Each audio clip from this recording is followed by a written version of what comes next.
Hugh tells Elnor he's got to get an ex-Borg to go to the Queen Cell with him, which again makes sense why he calls for help from Seven of Nine. She's an ex-Borg, and also too she's pretty cool, and she can help him.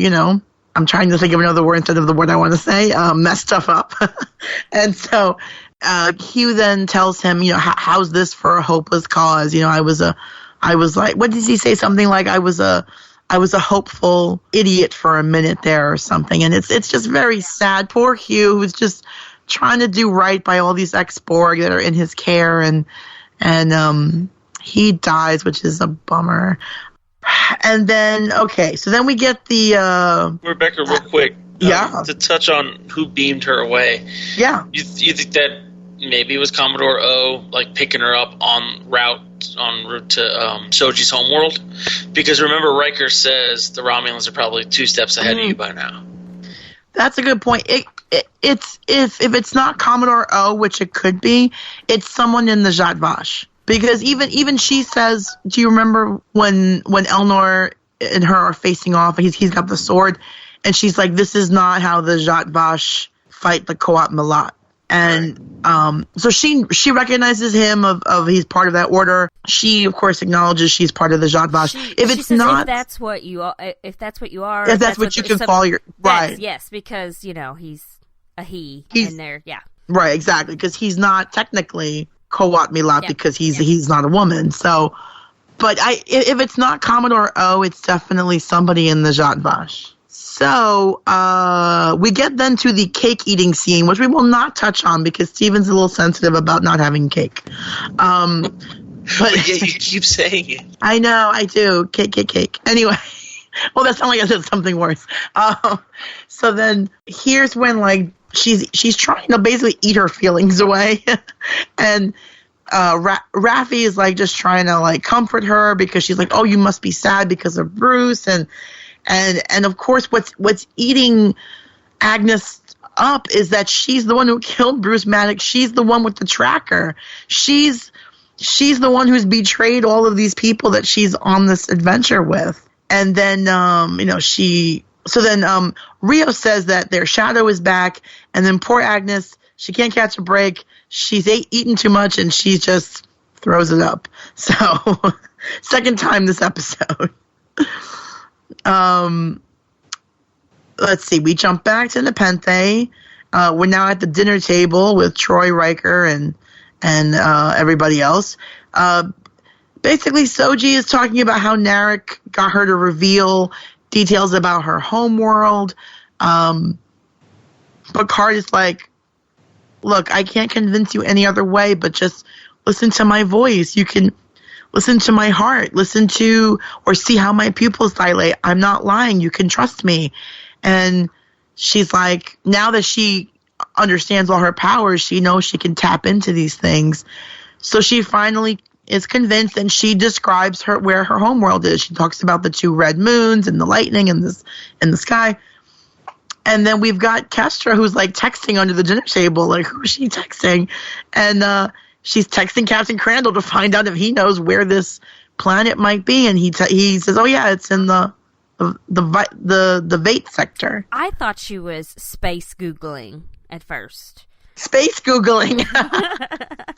I thought that's what she was doing. She was researching, but no, she was asking someone else who might know. Maybe she was asking Siri. Maybe Captain Crandall is Siri. Captain Crandall also turned off Riker's music. Yes, he's also Alexa. He's Siri. Bixby. He's Google. There's one called he's everything. Yeah. So now we get a little bit of this back and forth here. So we're going to jump back to La Sirena. Girardi and Rios are in sickbay, and she's like, I'm fine. I just ate too much sugar. And he tells her, listen, the only way that this guy can keep coming back on our tail is somebody's got a tracker in them, and he thinks it's Raffi. He says, she disappeared. She went to Free Cloud. Then she came back, no explanation. He thinks she's got a tracker. And, of course, Agnes is just she's trying to tell him it's not her. it's not Raffi, and he's like, oh, what? So it's you? You haven't left the ship since we got on here.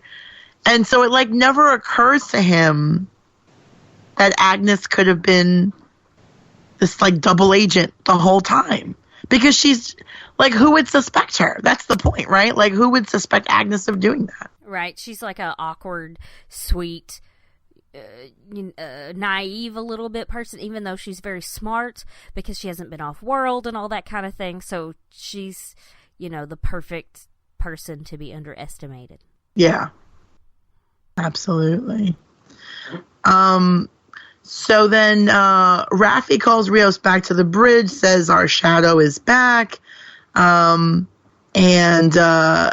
while he's away, Agnes goes to the replicator, which looks like a 3D printer, and says, well, she replicates. That was absolutely a 3D printer. It's 100% a 3D printer. Like, it's 100% a 3D printer. They take things and they make it look more spacey. No, they just took that 3D printer, they plopped it on the desk, and they're like, make a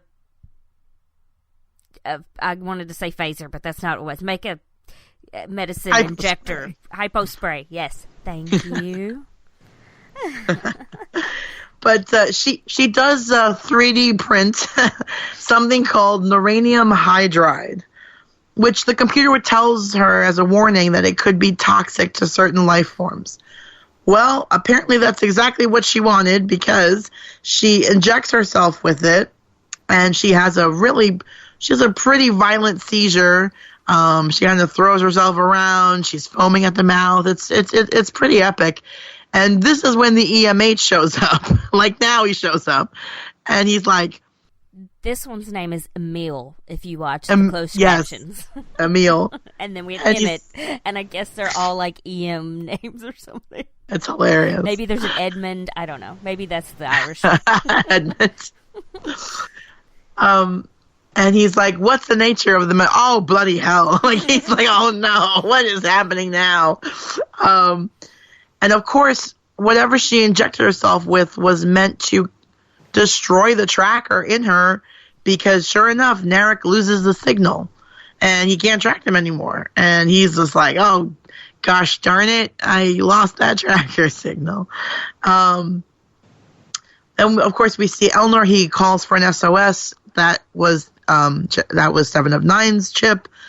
And back on Nepenthe, we get our final goodbyes, where Soji and Kestra are saying goodbye. Kestra gives her the compass, tells her, you just have to pretend that it works. I thought that was very sweet.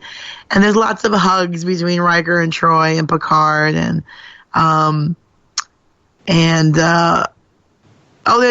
There was like a little bit of a chat between Riker and Picard before that, where they were talking about Picard's current crew. He says that they are a motley crew, which I thought was very cute, very funny. And basically that he's like, they have a lot of baggage, much more than you guys ever did.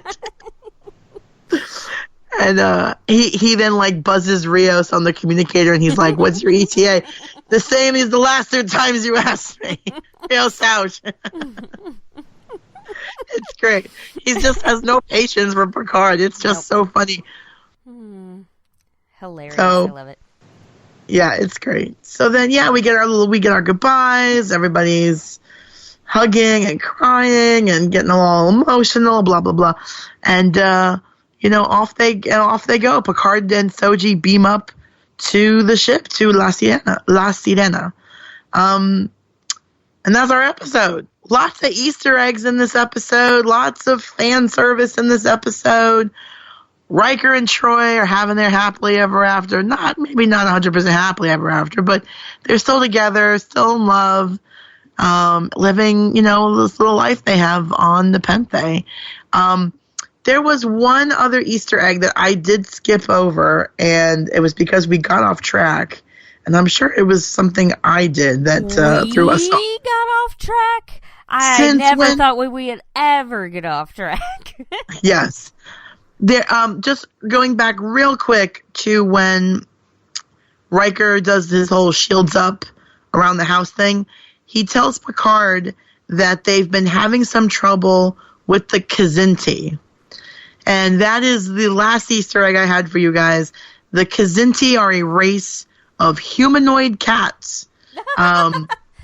If you've seen the movie Cats, you may have seen the Kzinti. Oh, no. I don't know if they sing and dance about how they're Jellicoe cats, but maybe they are.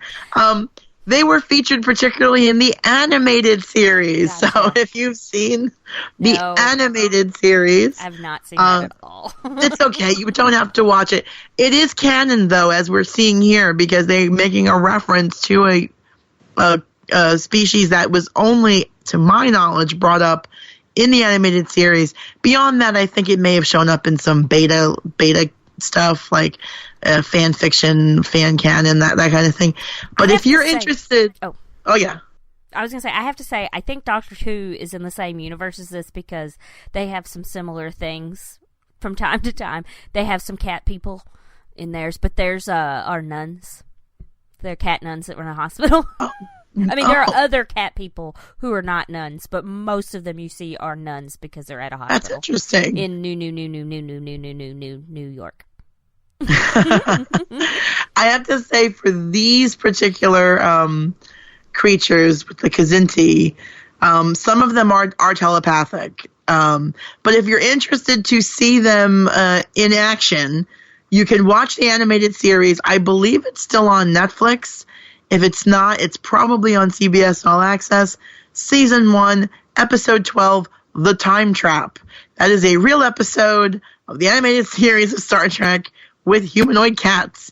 And those are the Kzinti that Riker references here. So it is canon. It's part of Star Trek. It is part of the accepted Star Trek canon. So, yeah, lots of Easter eggs in this episode, which I always enjoy a good Easter egg. I'm sure you guys do too. Especially when they have chocolate in them. Yes. I do enjoy a chocolate-filled Easter egg as well. Sorry, I had to make a joke. Dude, on that note, you guys are going to make me go eat dinner at this point. Which is going to be cake and chocolate-covered Easter eggs at this point. I'm going to the store after this and getting me some ice cream or something. Sorry, I just mentioned something else. So, killing me. Steve, any final thoughts, Steve, before we wrap up our episode here? Yeah, I'm just anticipating the next episode with, a little bit more action and more like back to the story. I hate to say that because a lot of things happen in this episode. Obviously, Soji found out she was a synth, and that's very important. But I'm ready to get back into the action, and I'm sad that every episode that goes by leaves me with one less episode for this season. So, yeah, I'm just and anticipating the next episode, the next 3 to really kind of ramp up to just be heart-pounding action, and I can't wait for it. Awesome. I believe episodes 9 and 10 are a 2-parter. If you look on IMDb, it says part. They're not titled yet, but it does say episode 9, part 1. Episode 10 is part 2. So I'm expecting episode 9 to end on some kind of a huge cliffhanger. Which is strange because all of these are just part 1 through 10 of a story, isn't it? Yeah, true. I mean, so how that will differ. You're right, because it's an overarching story. This is not like standalone episodes. Right, like Next Gen, every episode was standalone unless you got a 2-parter. Which exactly. So this is not like that. So it's very strange that they would do that. I'm not sure how that'll differ in storytelling or anything from these previous episodes. Well, all the episodes have been like there's separate stories going on, and it's how they're starting to converge, but then the people are starting to converge, and then some of them go off in other directions.